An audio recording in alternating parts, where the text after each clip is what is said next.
গতকাল বানিয়েছিলাম chicken sandwich সন্ধেবেলা।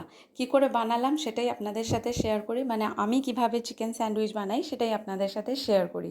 আমার খুব প্রিয় একটা খাবার, আমার মেয়েরও খুব প্রিয় একটা খাবার, তাই রেসিপিটা আপনাদের সাথে ভাবলাম একটু শেয়ার করি।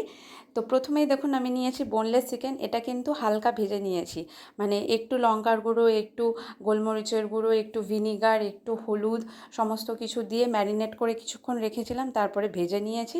তারপরেই এরকম টুকরো টুকরো টুকরো টুকরো করে নিয়েছি, হাত দিয়েই একদম টুকরো করেছি। তার মধ্যে দিয়েছিলাম পেঁয়াজ কুচি, তার মধ্যে দিয়েছিলাম আদা কুচি, একটু রসুন কুচি, একটুখানি চিলি সস, একটুখানি মেয়োনিজ, তার সাথে দিয়েছিলাম রেড যে টমেটো সস, মিষ্টি মিষ্টি যে টমেটো সসটা সেটা দিয়েছিলাম। তার সাথে দিয়েছিলাম কুচনো লঙ্কা, যেরকম একদম কাঁচা লঙ্কা কুচনো করে দিয়েছি, একটু ঝাল ঝাল না হলে ভালোও লাগবে না, সেই জন্যই দিয়েছিলাম। একটুখানি গ্রেটেড চিজ দিয়েছিলাম, মানে চিজটাকে গ্রেট করে দিয়েছি, সেটা দেখাতে আমি ভুলে গিয়েছি, তো এই গ্রেটেড চিজটা দিয়েছি।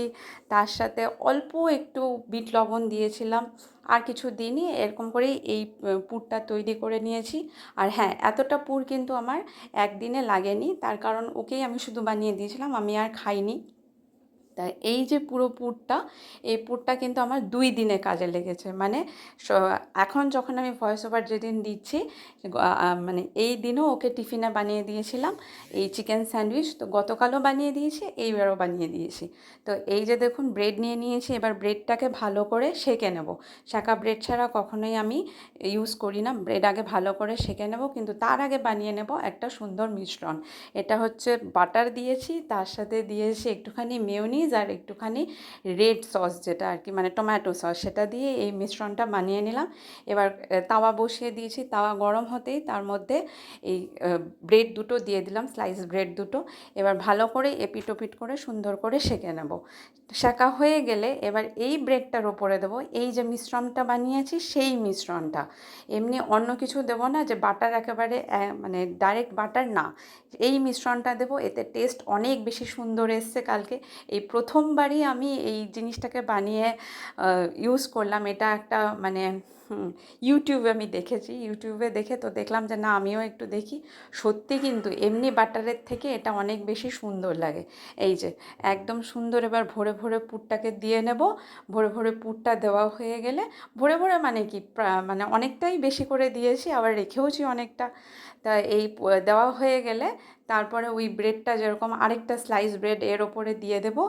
তারপরে এটাকে ভালো করে হাতের মাধ্যমে চেপে দেব, যেহেতু ভেতরে একটা মানে ভেতরে একটা ফিলিং আছে, মানে চিকেন ফিলিং আছে, তো হাত দিয়ে ভালো করে চেপে চেপে তারপরে সেঁকতে দেব।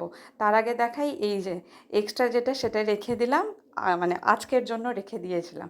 এবার গরম তাওয়াতে সুন্দর করে বাটার দিয়ে এপাশ ওপাশ করে সুন্দর করে এটাকে সেঁকে নেব, একদম ধিমা আছে।